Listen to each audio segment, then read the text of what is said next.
Salut, c'est Pierre Amiche. Aujourd'hui dans Rugby Brut, on reçoit Alexis Palisson. L'ancien arrière ou ailier a connu une trajectoire fulgurante. À peine titulaire à Brive, il était déjà indiscutable en bleu. Et même finaliste de la Coupe du Monde avant même d'avoir joué une finale de top 14. Il est passé par Toulon, Toulouse notamment, le temps de garnir l'armoire à trophées et puis la boîte à souvenirs.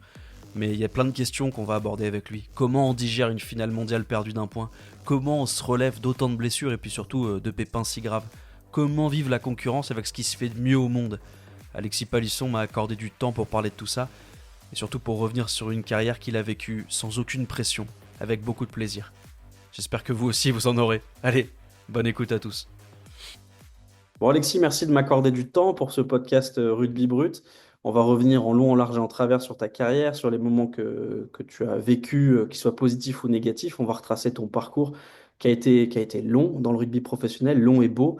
Mais avant d'être professionnel, on va repartir à l'origine de tout ça, puisque toi, tu es né à Montauban, tu as grandi dans les environs de Limoges. Oui, Tu vas commencer le rugby assez jeune à la JAIL.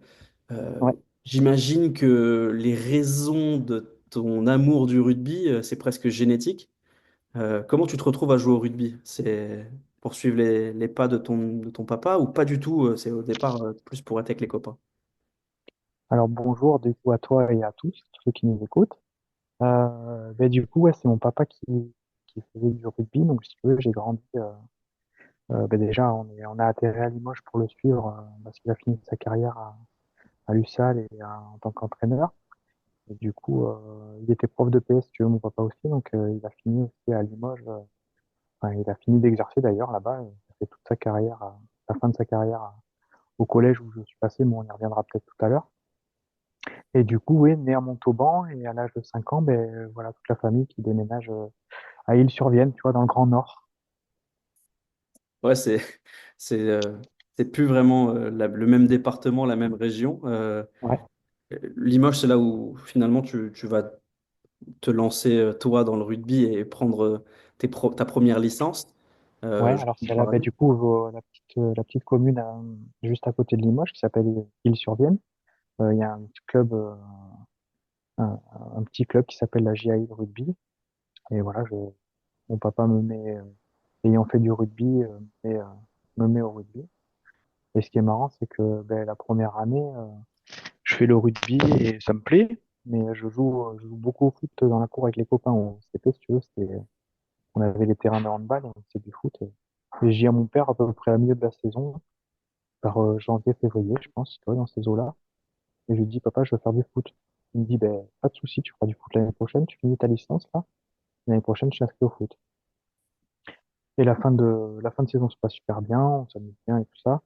Il faut savoir qu'on s'entraînait même pas sur le terrain, on était dans un petit espace avec, je me rappelle, il y avait deux dames qui nous faisaient le rugby. Et on était, il y avait juste un ballon, si tu veux, et un terrain vague, quoi. Et je dis à mon père, bon, ça me plaît bien quand même le rugby, j'ai envie de continuer. Est-ce que je peux faire du foot et tout? C'était un peu compliqué pour les emplois du temps, je crois que ça va se chevaucher un petit peu, donc il me dit, ça va être compliqué, tu choisis, donc je choisis le rugby. Et pareil, arrivé le milieu de la saison, je dis, punaise, je fais quand même du foot tout le temps avec les copains, j'aimerais bien faire du foot. Tu finis, puis on fait du foot l'année prochaine. Et j'ai jamais repris notre licence que du rugby, tu vois. Ouais, il t'a eu à l'usure, quoi. Il a pas Il m'a craqué. eu à l'usure, ouais. Ouais, Ouais, ouais, il a on va pas finir craqué, la ouais. saison, on verra plus tard. Ah, c'est une bonne Ouais, stratégie. c'est marrant, Je vais peut-être c'est faire que mon ça. petit frère a fait pareil, hein.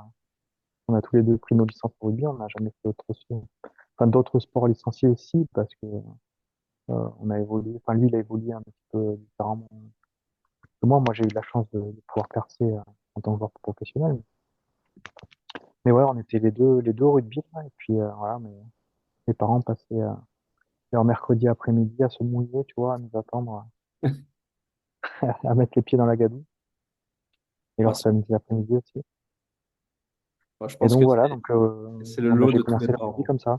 Ouais, Ouais, je pense que c'est le lot de tous les parents à l'école de rugby de venir se mouiller en attendant le 4 quarts oasis de 16 heures, quoi. C'est toujours c'est des moments. exactement ça, c'était 4 quarts Oasis.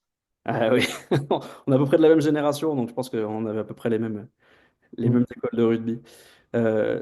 Cette école de rugby, puis cadet près de Limoges, vont te permettre d'être repéré par Brive.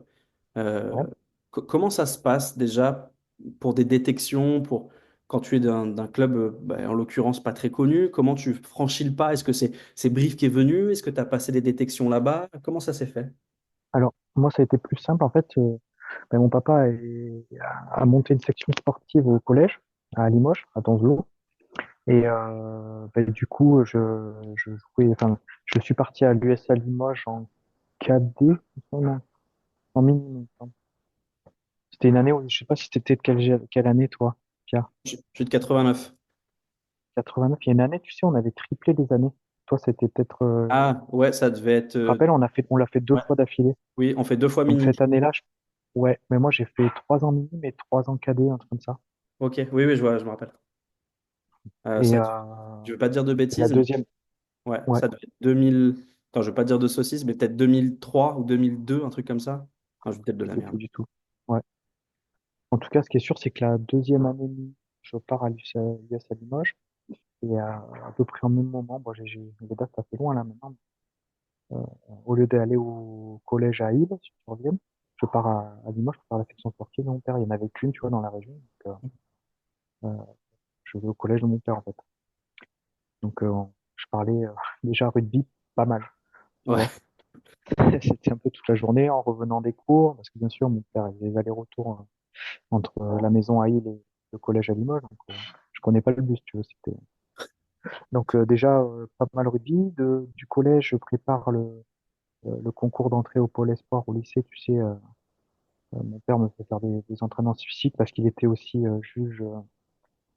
Si tu veux, quand t'as les concours des pôles espoirs, tu avais plusieurs profs qui venaient pour aider comment ça s'appelle, l'éducateur du pôle espoir à noter les joueurs sur une journée découverte, quoi. Hmm. Une journée de détection. Donc, t'avais des, des minima, on va dire, de muscu à faire, tu vois, le maximum de traction, le maximum de pompe. Je sais plus de KV exactement. Enfin, c'était des trucs assez légers, tu vois, mais il y avait un test d'endurance et après il y avait le test rugby. Et du coup, ben, je prépare ça et je rentre au pôle espoir. Et après, du pôle espoir, t'es vite détecté Hmm. par les grands clubs. Donc, les grands clubs, le grand club de ma région, c'était Brive. Et, naturellement, ben, je suis arrivé à Brive en Crabos, quoi. Justement, quand tu signes à Brive, donc tu fais Crabos puis Espoir, là encore, c'est des questions un peu bêtes, mais comment tu t'organises dans ta vie de tous les jours? Parce que t'es junior, t'as Là, 17 piges, c'est pas facile, j'imagine. là, c'était chaud parce que, ben, déjà, tu vois, du collège, de la primaire au collège, j'ai lâché mes copains de mon quartier, quoi. Du Hmm. coup, je me suis fait d'autres copains. Bon, ça, avec le rugby, c'est facile, hein. Mais si tu veux, je bougeais tout le temps. Après, du collège, je pars au lycée à Ussel, en ayant aussi, bah, tu vois, le dimanche soir, je prenais le train de Limoges pour aller à Ussel. Je faisais ma semaine à Ussel. Le vendredi soir, je reprenais le train pour aller m'entraîner à Brive. Si je jouais le samedi, ben, je restais sur place à Brive. C'était mon entraîneur Petite en plus, logé. il avait son fiston qui joue avec moi, donc euh, qui me gardait chez lui. Et puis voilà, après, je voyais pas beaucoup les parents, si tu veux, donc à 15 ans, c'était un peu difficile, quoi. Bah, c'est une dimension qu'on oublie parfois, et tu es une bonne illustration. Parce que à 15 ans, tu te retrouves à devoir gérer quand même un emploi du temps assez technique, hein, mine de rien, les Ouais, allers-retours, le train, dormir chez les uns, chez les autres. C'est peut-être ce qui ouais, ouais. explique Puis aussi les ta semaines préco. d'entraînement qui commencent. Pardon, excuse-moi, je t'ai Ah, coupé. vas-y, je t'en prie. Les semaines d'entraînement enfin, c'est vraiment à partir de l'âge de 15 ans, pardon, où je m'entraîne toutes les semaines, voire quasiment tous les jours. Ça veut Ouais. dire que tu as un programme de lycéen normal, et entre midi et deux, ben, tu avais de la muscu, donc tu mangeais vite et vite, tu avais la muscu, et le soir, tu avais des entraînements. Donc, il y avait vraiment que le mercredi après-midi, non, mercredi après-midi, il y avait un entraînement. Non, c'était lourd, quoi. C'était lourd, et je me souviens que des fois, même en cours au lycée, certains cours, j'étais épuisé, Ah, tu dormais. je faisais des micro-siestes, tu vois, tu t'endors, hein. Bah, on n'a pas du tout le même parcours, je te rassure, j'ai pas été professionnel ni en équipe de France, hein, mais j'ai connu ça aussi à ma toute petite échelle. Je pense que la prof d'histoire qui avait le malheur d'avoir les cours le Ouais, mardi, le j'ai été, jeudi et le samedi, elle m'a jamais vu réveiller en cours, hein. C'était ah ouais, terrible. C'était, ouais, pardon à Madame Sylvestre si elle nous écoute un jour, je suis désolé. Euh, c'est peut-être ça aussi qui explique ta précocité, entre guillemets, parce que à seulement 18 ans, finalement, tu as déjà vécu comme un adulte, ou ouais, presque. Ça peut expliquer pourquoi, à 18 ans seulement, tu es es presque déjà prêt à jouer en première. En tout cas, tu fais tes premières feuilles. Ouais, ouais, il y a de ça, mais bon, il y a aussi une précocité, je pense, cognitive, intellectuelle, où ben, moi, je m'en foutais, quoi. Enfin, tu vois, je suis passé du coup de Crabos à Espoir, sans passer par les Réchelles. Mais enfin, je me suis jamais dit, putain, je suis pas à la hauteur ou quoi. Je me dis, tant pis, j'essaye et je vais faire. Après, j'ai eu la chance aussi d'avoir des parents qui m'ont toujours poussé et porté en disant, de toute façon, tu fais de ton mieux. C'était pareil pour les examens. Mm. T'as bien révisé, tu fais de ton mieux. Il faut arriver devant la feuille, tu fais de ton mieux et puis voilà, tu n'auras pas de regrets. Et c'est un peu ma philosophie de vie et de carrière. Donc, tu vois, j'arrive en espoir, ça se passe bien. Et après, on me met en pro et je sais que j'avais certains copains. Euh, je me rappelle de Thibaut Dubarry, parce que c'était mon coloc à Brive. Il me dit, ah putain, moi, si je devais aller sur le terrain, là, bah après, les avances, c'est un peu différent, parce qu'il y a une question aussi de gabarit, de poids. Il y a moins d'insouciance.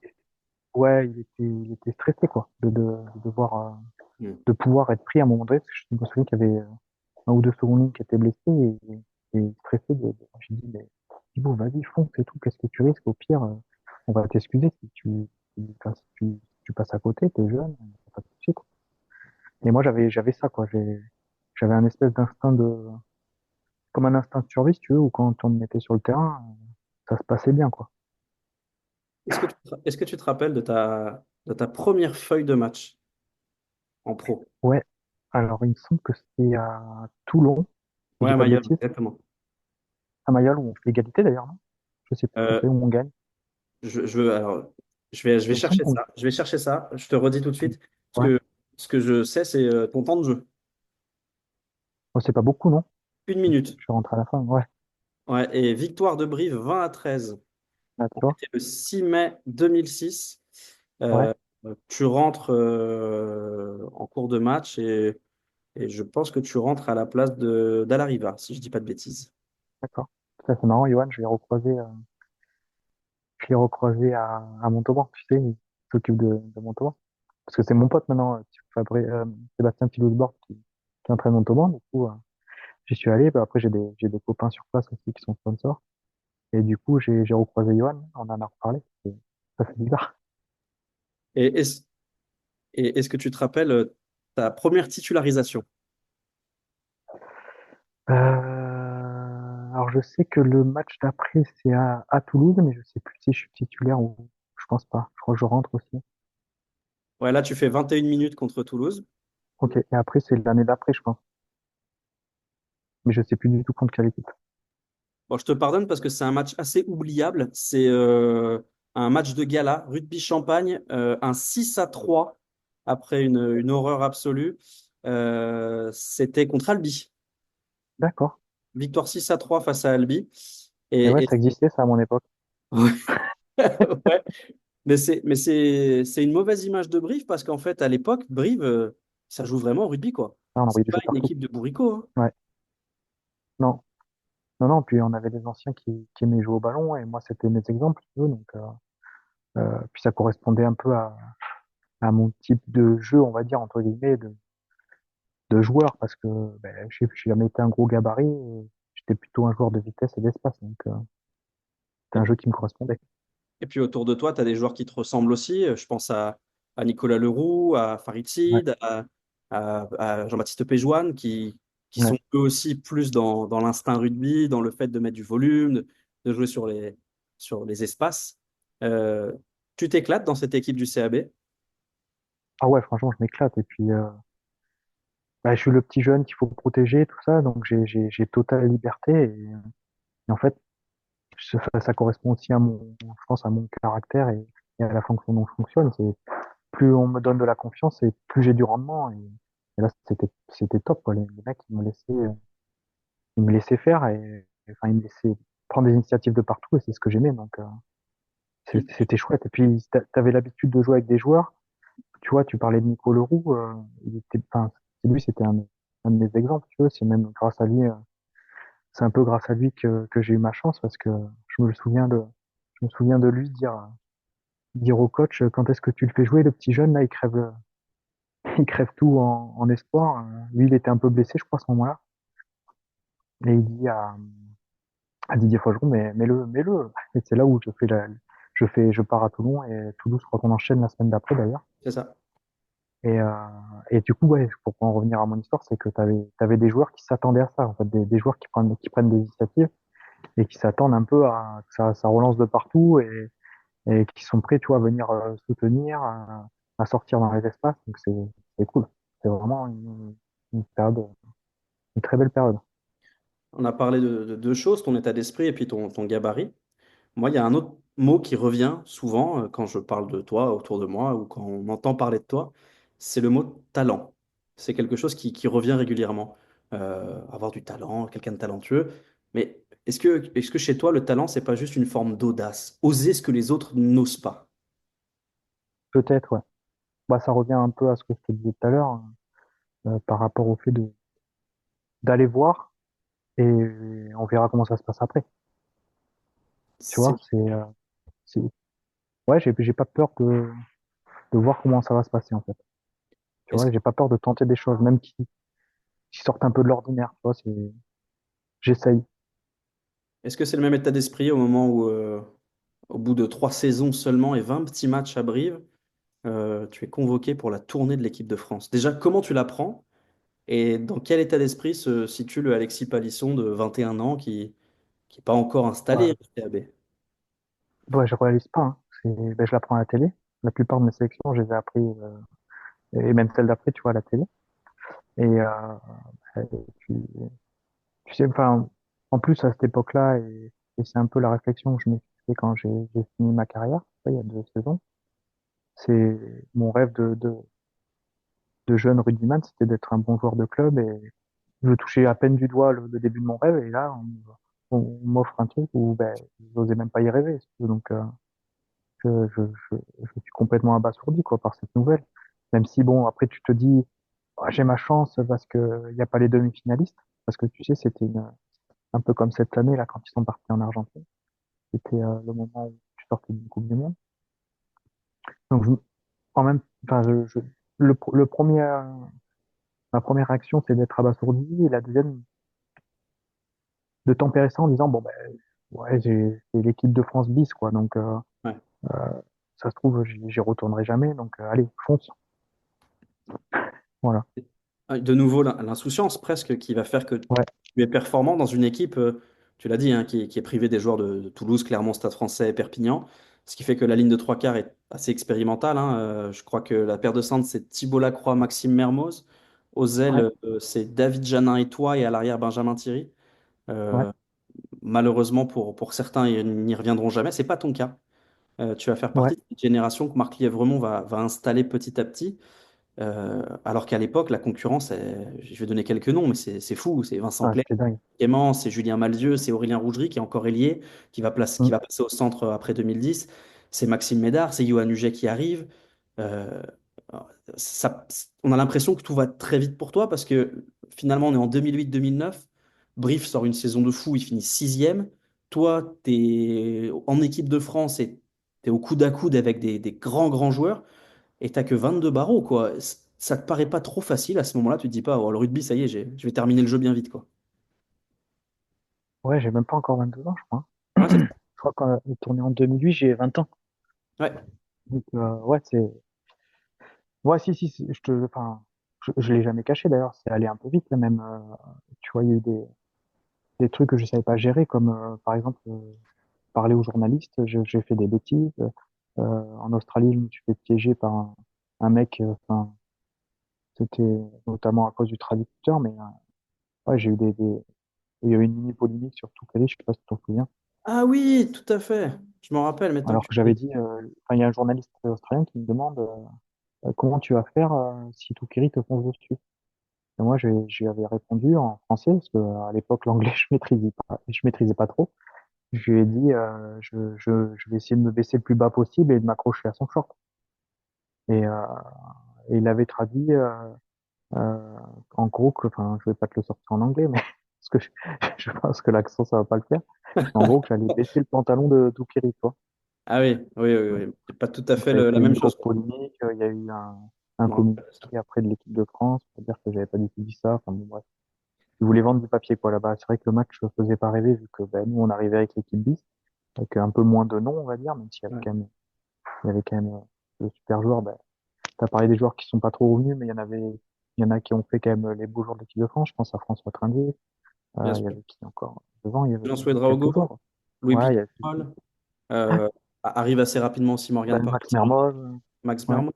Non, mais clairement, cette tournée-là, c'est contrairement à ce qu'on a pu vivre en tant que supporter en 2007, où c'était vraiment une tournée suicide, où malheureusement pour les gars qui y étaient, il n'y en a aucun qui est revenu. Là, c'est pas du tout le cas. On sent que Marc Lièvremont a envie de tester des choses et pas simplement de nous envoyer à l'abattoir, quoi. Et il y a ouais. une volonté de créer quelque chose, une équipe.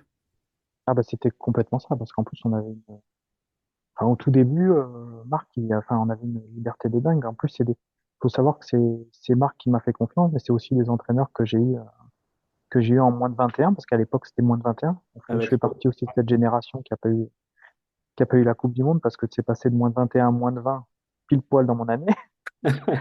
Donc j'ai fait cinq matchs du tournoi destination, et on finit deuxième d'ailleurs, parce qu'ils venaient de perdre en Irlande, je crois.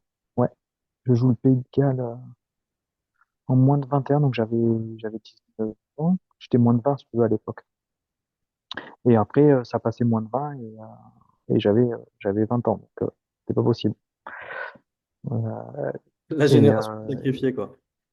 ouais, et du coup, Est-ce que ben ouais, c'était Didier Retière, Emile Ntamak et Marc Lièvremont ouais, déjà qui étaient les sélectionneurs espoirs? et voilà, donc je pense que Ils savaient qui euh, tu étais. ils savaient qui j'étais. Donc ouais, ben ça se passe plutôt bien pour moi en 2008, parce que ben, je suis mis sur orbite par Pepito et Lorga et par François Trinduc sur le deuxième match. Donc, Ouais, tu marques pour ton premier. voilà. Ouais. Premier ou deuxième, peut-être. Je sais plus, c'est le Ah, premier ou je marque. attends, Je je vais sais regarder plus. tout de T'as suite. peut-être raison, c'est peut-être le premier. Je suis un immense professionnel, je vais vérifier ça tout de suite. Reste que ces premiers pas en bleu vont en appeler d'autres quand même, puisque Ouais, tu vas enchaîner, et ça paraît presque anecdotique aujourd'hui, mais ça l'est pas tant que ça. À l'époque, je te l'ai dit, la concurrence, et tu le sais, était énorme, et tu vas faire 21 matchs en bleu en 3 ans et demi, ouais, ce qui est hyper dense en fait, d'autant que, sans te faire injure, hein, tu es le plus jeune, tu es le moins connu des ailiers, et aussi celui qui a malheureusement jusqu'à maintenant le moins de références, puisque tu n'as jamais disputé les phases finales. ouais. Pour autant, tu rentres plus que logiquement dans la discussion au poste d'ailier.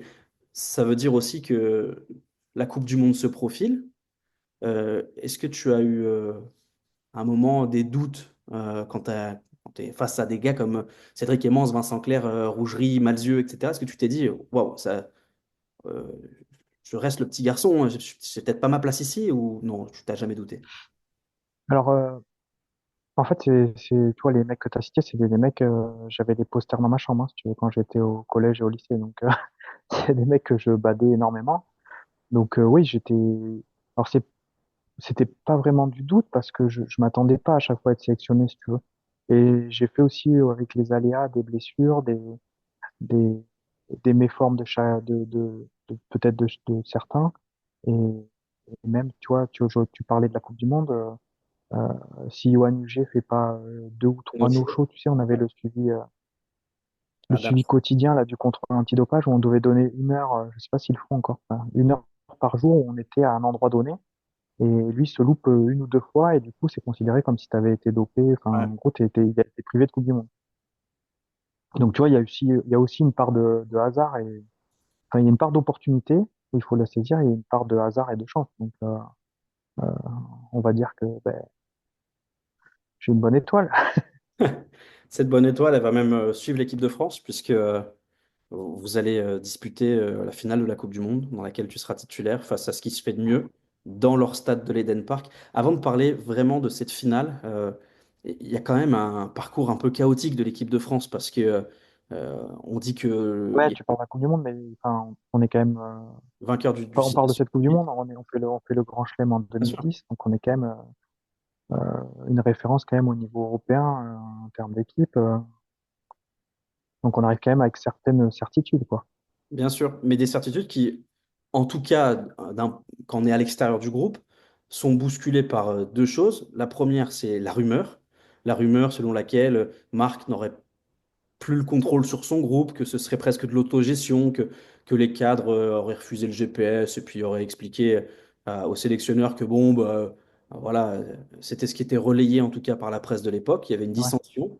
Et puis la deuxième chose qui va là aussi être un petit tremblement de terre, c'est la défaite face au Tonga, qui était inattendue et qui, l'espace d'un instant, hypothèque même les chances de qualification de l'équipe de France pour la suite de la compétition. Ce parcours chaotique, quel souvenir tu en as? Est-ce que, là encore, c'est la presse qui a probablement extrapolé des choses et dit de la merde, ou il y avait quand même des choses dans le groupe qui étaient un peu spéciales pour ce mondial? Alors, ben moi, le truc, c'est que j'arrive, on descend d'avion, si tu veux, pour arriver à la Coupe du Monde. On sort d'une prépa de dingue, avec après 2 matchs enchaînés face aux Irlandais, pardon, qu'on gagne.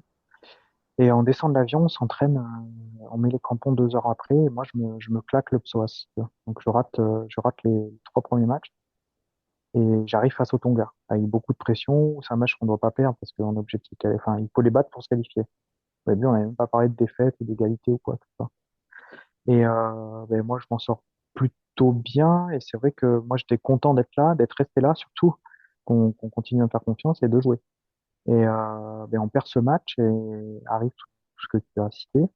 Alors, c'est vrai que ça a été un peu dur à gérer, mais la chance qu'on avait, c'est que vu qu'on avait 12 heures de décalage, tu veux, les articles arrivaient 12 heures après. Donc, en finale, on n'a pas subi cette pression Peu médiatique. d'impact, ouais. Voilà. Il y a juste eu une remise en question qui est vraie, hein. Après les Tonga, on s'est réunis, on s'est dit, bon, voilà, maintenant, qu'est-ce qu'on fait? On est en quart de finale, les gars. Enfin, on oublie ce qui s'est passé avant et on fonce. Donc, il y a eu une grosse soirée beuverie après les Tonga où ça a fait un peu, enfin, n'importe quoi, mais dans le hall, dans la salle de l'hôtel où on était entre nous, ça s'est un peu dit des choses. Et après est arrivé ce qui est arrivé et on a un parcours après qui est quasiment, malgré le cauchemar du dernier match, qui est quand même idéal, quoi. Enfin, notamment au vu de nos performances en Ouais. phase de poule. Il y a ce quart de finale qui est qui est maîtrisé. Ouais, Cette demi-finale face au Pays de Galles, où bah, peu importe le flacon pourvu qu'on ait l'ivresse de la qualification, ouais, c'est ouais. difficile. Après, Et ce qui a jeté un froid, c'est ce carton rouge, hein. bien sûr, Après, l'arbitre Warburton a, qui se fait expulser sur c'était, la cage cathédrale sur Vincent Clerc. ouais, ça a été compliqué. Après, enfin, ça arrive à la 9e minute, je crois, ou un truc comme ça, Ouais, hein. c'est C'est super très tôt. tôt dans le match. Et après, enfin, il y a quand même eu, je sais pas si on peut dire ça, mais il y a quand même une certaine compensation arbitrale pour que ça soit pas trop déséquilibré. Donc, on n'a pas, on n'a pas pu mettre notre jeu en place, mais bon, comme tu l'as dit, l'essentiel, c'était de gagner. Et Euh, arrive cette finale où, bon, on a bien compris qu'on n'était pas favori, hein. non. Ouais, D'ailleurs, tout était prêt, si tu veux, la veille, moi, je fais une petite balade en ville, parce qu'en plus, il y avait ma femme, enfin, qui n'était pas encore ma femme à l'époque, qui est devenue, ma fiancée qui est sur place, donc qui avait repris un billet d'avion. Et c'était la veille de la finale, c'était la veille de son anniversaire. Donc, je me permets de sortir de l'hôtel. Et en plus, ça m'a fait du bien de penser à autre chose qu'à tout ce qui se disait, tout ça, et sortir de cette pression d'un match de finale de Coupe du Monde. On se fait un petit resto tous les deux. Et voilà, on rentre, ça m'a permis de bien faire abstraction de tout ce qui s'était passé, du match, tout ça. Et arrive ce match où, ben, tu vois, en revenant d'ailleurs du resto, je vois tous les agents municipaux là-bas qui commencent à préparer la ville avec des bottes de paille, tu vois. Enfin, c'était prêt pour célébrer leur victoire, quoi. En fait, ouais, presque le match, on y pensait même pas. C'était, ils allaient nous mettre une raclée. En plus, en phase de poule, ils nous avaient mis une raclée, hein. Donc, ouais, quasiment 50 points. Il y a, il y ouais, a, ouais. il y a Et Thierry arrive ce match, Ouais. ouais, Il y a Thierry vas-y, Dussopt qui excuse-moi. a une super formule qui dit on nous avait promis la victoire ou la branlée, on a créé la troisième voie, celle de la défaite honorable. Mm. C'est un peu cruel, mais c'est un peu ça. Juste avant le résultat, comment on prépare une finale de Coupe du Monde? J'imagine, déjà, moi, je joue en R3 à la veille des matchs. Des fois, je stresse parce que j'ai un petit mental. Comment tu dors, quoi? Enfin, Bon, c'est pas un petit mental, je pense que ça dépend des personnes. Ça se trouve, tu as besoin de ça aussi oui, pour réussir. probablement. Moi, ben, je t'avoue que c'est peut-être le. Alors, celui-là est le dernier match de ma carrière, mais on y reviendra peut-être après. C'est peut-être un des seuls matchs où j'ai stressé avant le match, pas par rapport à l'adversaire ou au match en lui-même ou rentrer sur le terrain, c'est par rapport au fait de réaliser que je suis en finale de Coupe du Monde. Hmm. Et en fait, j'étais juste un petit garçon qui voulait faire du rugby et essayer de gagner sa vie en faisant du rugby. Et de me dire que je peux pas faire un match dans ma vie qui sera plus important, en fait. Ouais. Tu es déjà au plus haut de ce que tu peux connaître. Ouais. Et c'est là où, bah, tu vois, le fait que ça soit l'anniversaire de ma femme, ça m'a permis un peu de couper par rapport à toutes ces idées qui se télescopaient dans ma tête, quoi, en me disant, mais qu'est-ce que je fais là? Enfin, euh, comment je vais faire, quoi? Comment on va faire pour les battre? Et du coup, ça m'a fait beaucoup de bien, ça, et le fait aussi que Thierry vienne vers, je sais plus vers quelle heure il est passé, mais tard, hein, la veille, vers 23h. Il passe dans la chambre, il nous dit, bon, les gars, enfin, il nous dit, parce j'étais avec Fabrice et Stéphane sur la chambre, on a bien réfléchi pour le AK, on va se mettre en forme de pointe, de flèche, ça représente bah, du coup la flèche et le défi pour eux, et ça fait aussi le lever de la victoire. Et il dit, on va se mettre comme ça, et puis on verra ce qui se passe. Toi, il nous dit pas on va s'avancer ou quoi, il me dit on verra ce qui se passe. Et il se casse. Et là, tu te mets dans le lit, là, comme ça, allongé, et tu repenses au match, et tu te dis putain, mais ces mecs, c'est des dingues, quoi.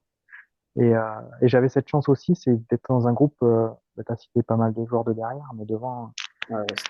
c'était un groupe de dingues avec que des papas, et moi, si tu veux, j'étais le gosse au milieu, et enfin, j'ai un peu subi tout ce qui s'est passé, en fait, tu vois, même la rupture avec Marc, je l'ai ressenti, mais un peu de loin, si tu veux, j'ai pas pris part aux conversations. Tu vois, moi, j'étais le petit soldat qui attendait qu'on lui dise quoi faire, quoi. Hmm. J'avais pas encore l'expérience que j'avais, toi.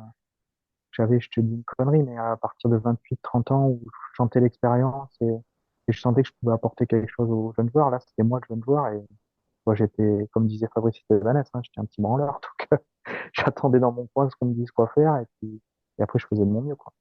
Puis c'est Donc, difficile j'ai un de prendre la peu, parole quand ouais, tes équipiers ils s'appellent William Servat, Nicolas Mas, Lionel Nallet, Pascal Papé, Julien Bonner, Thierry ouais, Dussautoir, ouais, c'était Ivan dingue. Rinardoki, Dimitri Yachvili. Enfin, tu vas leur dire quoi en fait, tu vois? Ils ont tous Ah, moi, 70 j'avais rien à dire, ans. quoi. Voilà, t'essayes de faire du mieux que tu peux, j'imagine. Déjà, comme tu as dit Ouais, en bulle de cette interview, tu essaies de te coucher le soir en disant que tu as fait du mieux que tu pouvais, mais évidemment, ça demande du temps. La légitimité dans une équipe, ça demande du temps. ouais. Et toi, Est-ce et que... puis tu dois prouver sur le terrain pour moi avant de Oui, pouvoir parler. Enfin, pour moi, oui. c'était dans cet ordre-là que ça marchait. Ben, Et ça- c'est arrivé tellement vite, tu veux, que enfin, j'étais pas légitime, tu vois. Je me rappelle encore de Morgan Parra, qui avait un an de moins que moi. Et c'est lui qui préparait, toi, les vidéos sur les adversaires et tout, les 3 derniers matchs. C'est lui qui donnait la stratégie. Enfin, qui orientait la stratégie, hein, même s'il y avait encore Marc et tout. On s'entraînait tous ensemble, il n'y avait pas de souci, mais quand il y a eu une rupture, c'est plutôt par rapport à... Ouais, il y a des trucs enfin, que les anciens voulaient plus faire, quoi. Ils trouvaient ça... Enfin, il fallait qu'on aille à l'essentiel. On n'avait plus le droit de tergiverser. On avait 3 matchs pour arriver en finale. Enfin, pour être champion du monde, d'ailleurs. Il y oui. avait 2 matchs pour arriver en finale. Donc, en fait, on allait à l'essentiel. Et je me revois encore Morgan rester des heures devant l'ordi à analyser les équipes et tout. Dans la stratégie. Et tu vois, même si lui avait pas de légitimité, c'était dans son caractère et puis aussi à son poste, bon, de faire ça. Donc, moi, voilà, j'attendais vraiment. C'est peut-être aussi une sorte de protection où je me suis dit, ben, tu restes dans ton coin, t'attends qu'on te dise quoi faire, et puis après, tu t'envoies. Est-ce que tu gardes des souvenirs de ce match? J'ai lu quelque part avant en préparant cette interview que tu n'avais jamais revu cette finale.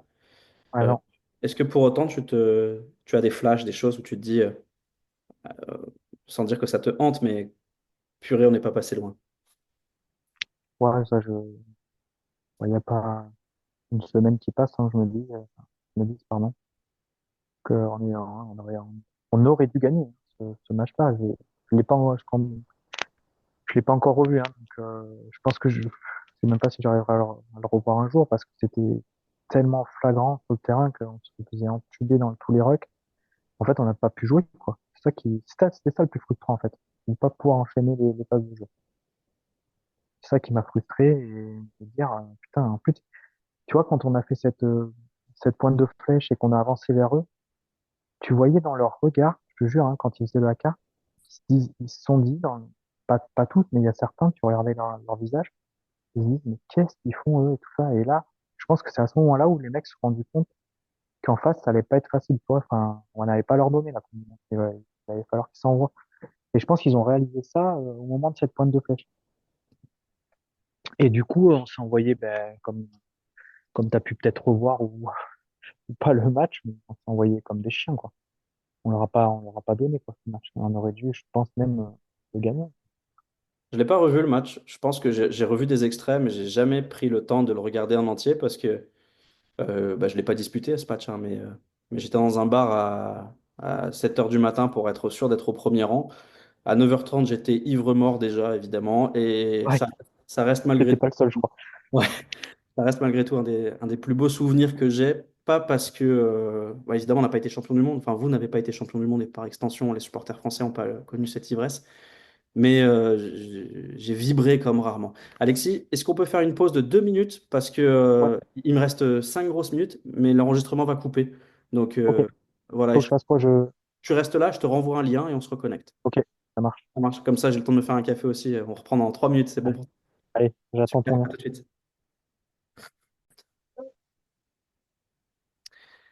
Donc, on en est au chapitre douloureux de cette finale de Coupe du Monde perdue. Ouais. Il y a une question qu'on se pose rarement, mais comment on se réveille le lendemain matin? Fier Ah, ou terriblement triste? bah, triste, c'est sûr. Après, ouais, comme je t'ai dit, j'avais la chance d'avoir ma chérie sur place et on a quand même fêté ben, l'ensemble de notre œuvre, hein, je te le cache pas, on a quand même fini assez tard. Et puis j'avais même un ami, moi, qui était sur place. Donc on a fini, on a fini très très tard. Même. Il y avait le ciel bleu il y avait le soleil qui était bien haut. Là. Et donc le réveil, si tu veux, je suis plutôt allé me coucher tard, donc même tôt Ouais. le matin. Parce que, le réveil d'après, tu vois, il a un peu mal à la tête.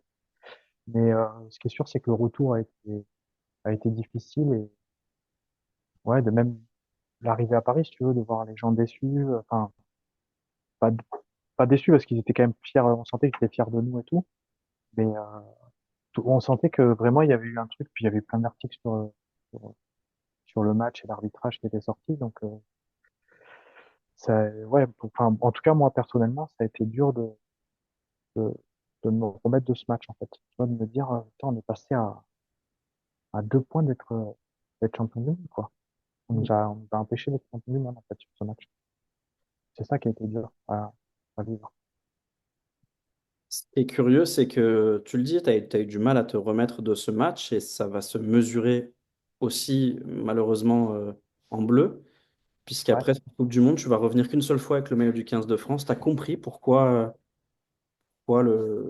les Bleus se sont passés de toi par la suite?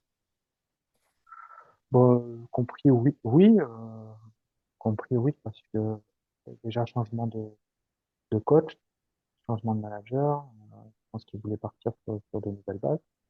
Et puis, comme je te l'ai dit, hein, moi, c'était à chaque fois une chance d'être sélectionné, donc je, comment expliquer, si, j'allais dire une bêtise, j'allais dire, je jouais pas pour être en équipe de France, mais si, au final, je jouais pour le plus performant. Et quand tu es le plus performant dans ton club, tu es sélectionné en équipe de France. Et je suis arrivé dans un club à Toulon, où la première année, j'ai beaucoup joué. Ouais. Et la deuxième, un peu moins. Et la troisième, je jouais plus beaucoup, si tu veux. Donc, on se disputer les miettes avec les deux autres élites. À partir du moment où il y a Habana et Donc, surtout Michel, Michel qui sont arrivés, ouais. ça a été plus compliqué. C'est d'ailleurs aussi pour ça que je demande à partir pour avoir un peu plus de temps de jeu. L'épisode toulonnais est quand même couronné de succès, même si d'un point de vue individuel, tu joues moins. Tu fais signer quand même ton passage de 3 titres, 2 titres Ah européens ben, et un c'est top ça, 14. en trois saisons, 6 finales, 3 titres, euh, un groupe de fous, enfin, une ville de fous furieux. Vraiment, c'était au niveau plénitude rugby, je crois que c'était mes meilleures années. Même si bon, la dernière année, je joue moins, mais tu participes au titre dans tous les Ouais. cas, même si t'es pas sur le terrain pour les finales. Voilà, quand tu joues, je sais plus combien de pourcentage de match, je sais pas te dire, mais tu joues quasiment. presque 50% des matchs, tu participes au fait d'être champion. Donc, voilà, puis de rentrer, je garde des souvenirs extraordinaires, quoi, de rentrer sur la rade avec le bouclier et la coupe, là, à chaque fois, c'était un truc de dingue, quoi. Et C'est puis, vraiment c'est vraiment une ville qui est amoureuse de son club, quoi. Enfin, là, tu vois, je suis content de retomber un peu dans mon anonymat, tu vois, en fin de carrière. Mais je suis sûr que si je me balade dans les rues de Toulon, je ne peux pas faire 3 mètres sans qu'on me reconnaisse, tu vois. ouais, C'est un truc de dingue, là-bas. Il y a la marine et il y a le RCT, quoi. ouais. Il y a que ça pour eux. Donc, c'était c'était un bonheur indescriptible, même si, tu vois, j'aurais aimé gagner des titres avec mon club formateur de Brive, mais là, d'apporter autant de bonheur à autant de gens, c'était incroyable.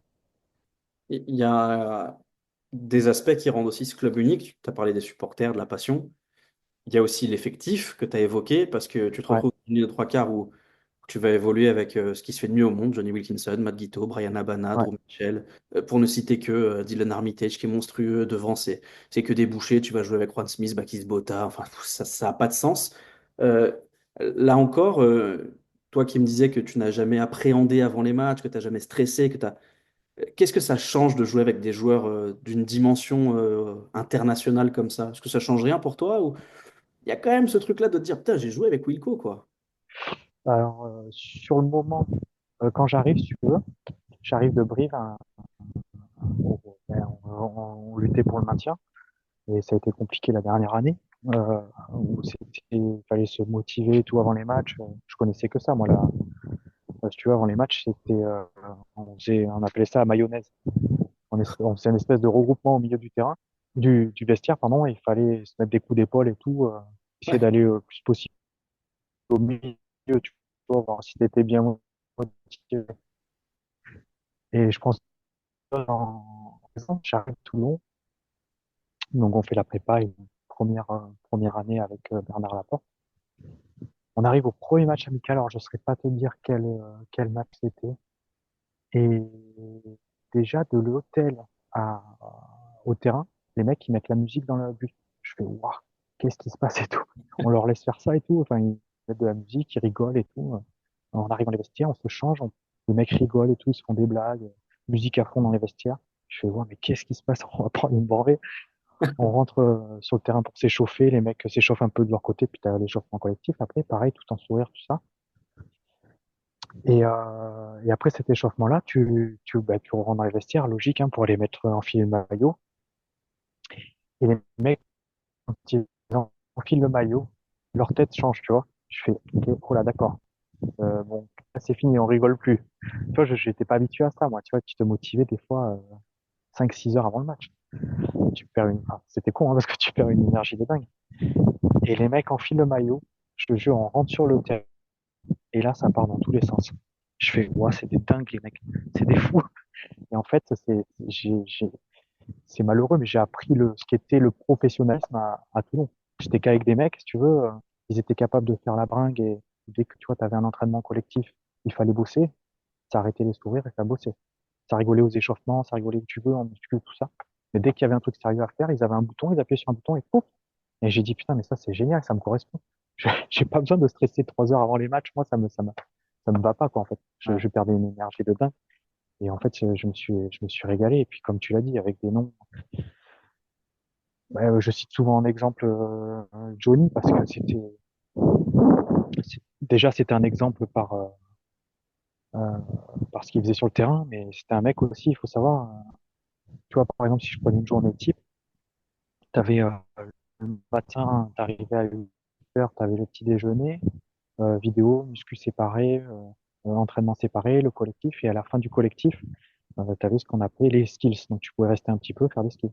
Et Johnny, si tu veux, il aimait bien nous faire des skills de passe, de Chistera, de jeu au pied, même de but, tu vois, des fois, il restait même en plus me faire du but. Donc, il était dans la transmission. Et donc, toi, tu partais de cet entraînement-là, tu pars à la douche. De la douche, tu vas manger. Après avoir mangé, tu fais la récup, tu te fais masser, étirement, tout ça.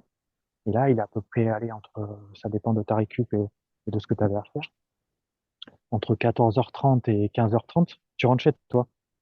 Et le parking était juste à côté du terrain. Et là, une des premières fois, je tourne la tête, qui c'est que je vois sur le terrain? Johnny. Johnny, il avait ni mangé, ni fait sa récup. Euh, il s'était pas douché, il était encore sur le terrain à buter. Et là, je me suis dit, ben, c'est grâce à des mecs comme ça que tu gagnes, quoi. C'est des exemples pour tout, en fait, sur et en dehors du terrain. Ce Et passage, c'est ce passage à Toulon, on l'a dit, tu hein, veux, si tout, pardon ouais, Alexis. vas-y, excuse-moi, Pierre. Non, non, pas de souci. Je te disais, ce passage à Toulon, il est marquant à tout point de vue, que ce soit le nombre de finales disputées, le nombre de titres, vous ramenez des trophées à Mayol et au public toulonnais, les joueurs que tu vas croiser. Il y a aussi deux personnalités qui sont totalement atypiques dans le monde du rugby. Et si tu as un mot à me dire de chacun, c'est du miel. C'est Mourad Boudjelal et Bernard Laporte qui sont dans leur style de fous furieux. Euh, Ça se passe bien avec eux, tu arrives à communiquer normalement. Tu m'entends ou pas? Ça y est, tu es de retour. Ouais, je suis désolé, Non, pas de souci. je m'étais éclipsé sur la terrasse. Pas faire de bruit. J'ai la petite à la sieste, tu veux. Ah ouais, il n'y a pas de problème. Moi, mon fils aussi est à la sieste aujourd'hui, mais il est avec sa maman, donc j'en profite. Ah, Bernard, Mourad Boudjelal, deux fous furieux ou deux mecs normaux? Comment ça se passe au quotidien avec ces gars-là, quoi, qui sont à la fois géniaux et fous furieux? ouais, comme tu l'as dit, ouais, c'est exactement les mots que j'aurais employés, tu vois. J'ai géniaux et fou furieux. Tout en sachant que Bernard, quand même, était un peu en garde-fou, je pense, de Mourad, qui avait tendance quand même à bien, il aimait bien, tu vois, venir dans les vestiaires, tout ça. Et je pense que Bernard a quand même, pas muselé, mais en tout cas, mis une barrière entre, bon, il laissait intervenir Mourad de temps en temps, mais il mettait une barrière, si tu veux, pour que ça soit pas tout le temps et que ça soit préparé à l'avance. Et si tu veux, c'était toujours bienvenu et leurs discours passaient, enfin, ils étaient bien rodés, quoi, sur les discours. Enfin, c'était souvent à base de, il y a beaucoup de gens qui comptent sur vous, qui se saignent pour prendre l'abonnement, on leur doit de faire la meilleure performance possible. Mais si tu veux, ça passait super bien. Donc, et puis t'as cité les deux principaux, mais moi, tu vois, celui qui m'a beaucoup fait évoluer dans mon professionnalisme et dans mon jeu de rugbyman, c'est Pierre Mignoni. Tu avais le colonel Bernard Laporte qui disait, bah, si, toi, tu avais un jeu qu'il fallait, sur 3 temps de jeu où il fallait être dans les zones, et après, tu avais une énorme liberté. Et en fait, c'était un chef d'orchestre, Bernard. C'était, si tu ne joues pas à ton niveau, si t'es pas bon, si tu rates ou si t'es pas dans la zone où on te dit d'être, tu joues pas. Puis c'est tout. Et par contre, si tu joues bien, tu joues. Et si tu as des résultats, ben, tu as des récompenses. Et les récompenses, c'était filer des jours de vacances, filer des trucs, tu vois. On avait des trucs où on pouvait partir en bus et puis on avait un objectif. Si on il y avait un déplacement qu'on pouvait faire en avion, tu vois. C'est récupérer mieux. Merde, ça a recoupé, tu m'entends? Ouais, je t'entends. Ouais. Donc c'était vraiment l'osmose quoi entre eux. Et sans parler que tu m'as parlé de tous ces mecs-là, mais ça reste des mecs hyper simples, hyper abordables et, et qui avaient vraiment l'envie de transmettre et de partager des moments forts. Et c'est ce qui a fait que ce groupe a bien fonctionné. Tu l'as dit, troisième saison est pas la meilleure, en tout cas pour toi d'un point de vue individuel, puisque tu es en concurrence avec peut-être à ce moment-là les deux meilleurs ailiers du monde, ou en tout cas deux des trois meilleurs, puisque Ouais, à ton poste évoluent Brian Abana et Drew Mitchell qui sont difficiles à sortir. À l'arrière, il y a un joueur qui n'a pas forcément le même CV international, mais qui est indispensable au RCT, qui s'appelle Pendel Armitage. ouais, Tu vas donc presque boucler la boucle, puisque tu vas rejoindre un club mythique, le Stade Toulousain, celui où ton papa a été champion de France en 86, ouais, celui où aussi tu as peut-être le profil parfait pour t'intégrer, une équipe ouais. joueuse, talentueuse, tournée vers l'offensive. Euh, C'était un rêve de jouer à Toulouse ou pas du tout? Ah oui, c'est un rêve. Ah, complètement, oui, c'est un rêve parce que, ben, comme je l'ai dit au début du podcast, j'ai grandi avec les souvenirs de mon père dans sa vitrine. Et dans sa vitrine, il y avait quoi? Il y avait le mini bouclier de champion de France. Et moi, j'avais enfin, qu'un seul rêve, c'était de faire mieux que mon père, tu vois. Bon, il s'avère que je l'avais fait à Toulon, mais j'avais toujours ce rêve d'aller jouer au Stade Toulousain parce qu'il y avait tous ces souvenirs. Et je me rappelle, même petit, à l'école de rugby, je m'entraînais avec ces maillots. Tu vois, les vieux maillots en coton, tout ça, du Stade Toulousain. Je m'entraînais avec ça. Enfin, pour moi, c'était, quand tu avais envie de jouer au ballon, c'était le Stade Toulousain, quoi. Il y a ce tournant majeur dans ta carrière, qui est cette blessure dès la première saison, Stade Toulousain. Ouais. En tout cas, moi, je l'ai analysé comme ça, mais totalement enfin, de manière arbitraire, hein. Ça se trouve, c'est pas un vrai tournant, mais moi, je le ressens comme ça. Il y a eu l'avant et l'après. Même si, étrangement, tu vas avoir un temps de jeu de fou à ton retour et tu vas t'imposer comme titulaire, mais on sent que le joueur que tu es a un peu changé après cette blessure. C'est moi qui extrapole ou non, tu as évolué aussi. Je pense que j'avais déjà évolué un peu à Toulon, mais c'est vrai que la blessure m'a fait mal, sachant que avant la blessure, déjà, je jouais pas beaucoup. Euh, j'ai un peu subi, alors, on va pas se mentir, c'était pas les meilleures années du Stade Toulousain, donc j'ai un peu subi la fin de Guinoves, l'arrivée de Mola, euh, le changement de présidence aussi. Ouais, c'était pas les années les plus faciles. Et, et en plus, ouais, comme tu l'as dit, je me blesse, donc beaucoup de remises en question. Malgré tout, je reviens de ma blessure avec le même état d'esprit qu'avant et j'enchaîne pas mal de matchs avec. Je commence à prendre du plaisir sur le terrain, même si au niveau résultat, c'est pas la panacée, ce que j'ai connu à Toulon. Mais je commence à prendre du plaisir et puis voilà, arrive la fin de mon contrat et je pensais vraiment être reconduit au vu de ma dernière saison avec le Stade Toulousain, donc un peu déçu d'apprendre qu'il ne prolonge pas. Tu fais Et du 22 coup, matchs, hein, la dernière saison au Stade Toulousain, pardon, tu fais 18 matchs, ouais, pardon, dont 15 en tant que titulaire. Tu marques 7 essais, ce qui est, je ne veux pas dire de bêtises, mais tu es le deuxième meilleur marqueur du Stade Toulousain, je crois, cette saison-là.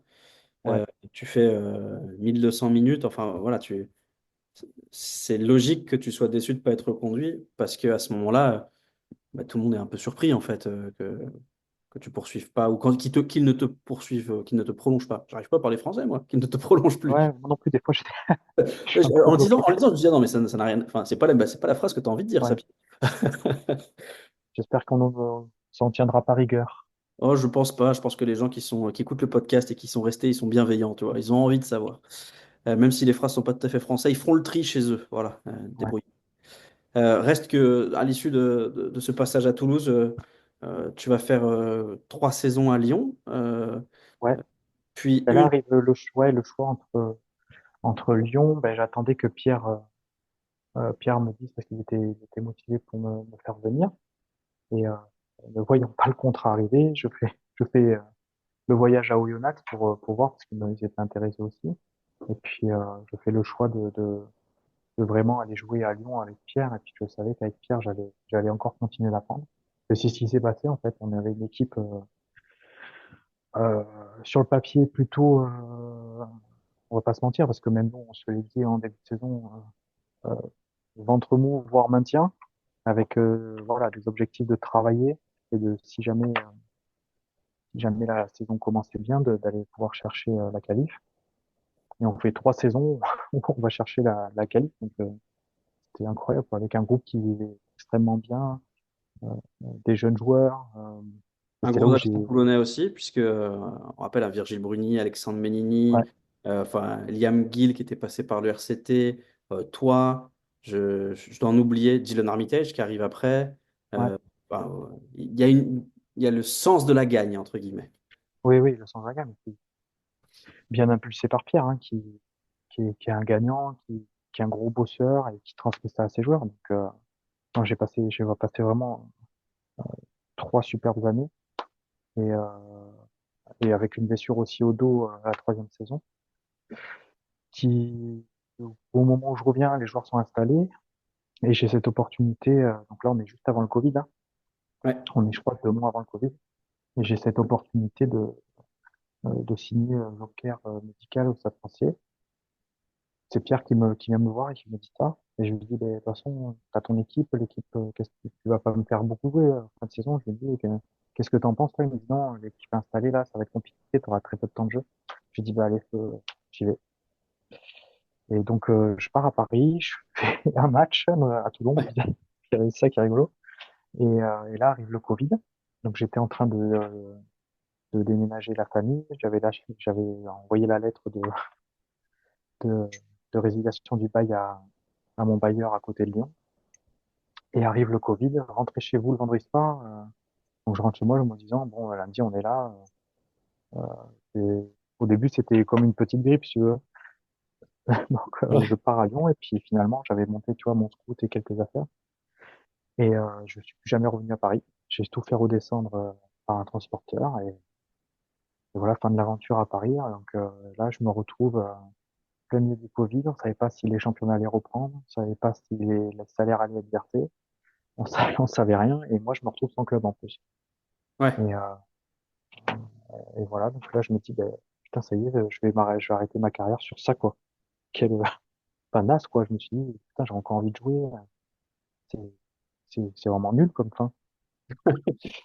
Et j'apprends que ben, Colomiers cherchait un joueur ben, avant le Covid, notamment un arrière ailier pour un peu transmettre. Voilà. Donc je Ouais, demande à c'était mon ton agent. CV. En fait, Ouais, il te voulait, quoi.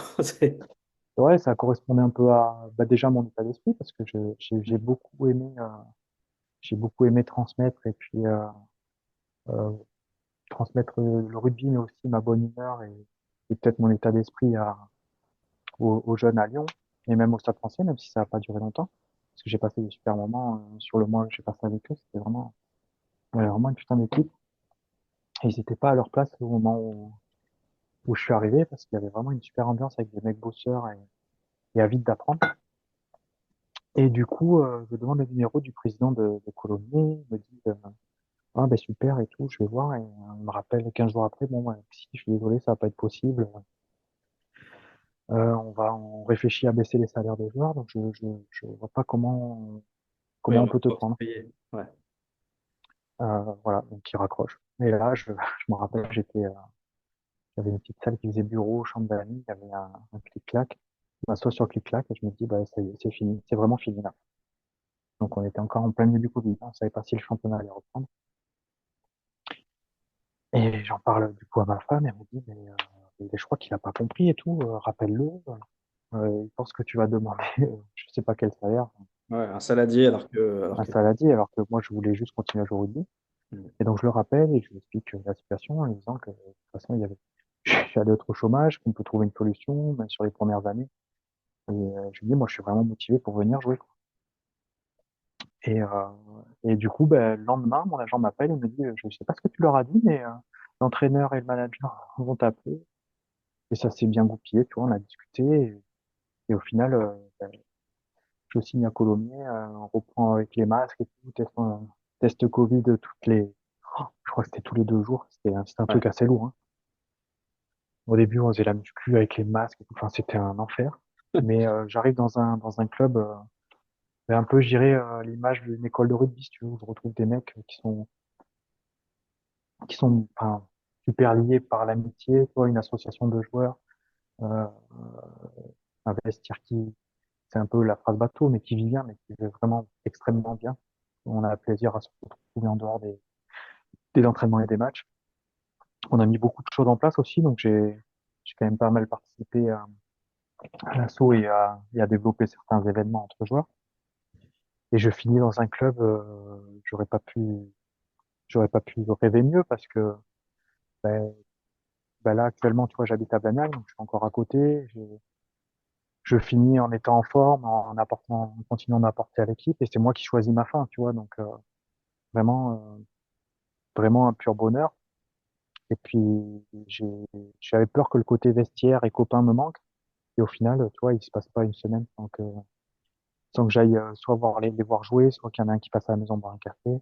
J'ai encore cette proximité-là, donc au final, le corps, je me suis dit bon, il a bien résisté jusqu'à maintenant. J'ai pas envie d'être le boulet, tu vois, qui fait la saison en trop. Bon. J'ai dit stop. Et puis ça m'allait bien comme ça. Ça me manque, euh, ça me manque pas tellement au final, tu vois. Ouais, je comprends. Au final, Alexis, je vais finir avec la question que je pose à tous les invités de ce podcast.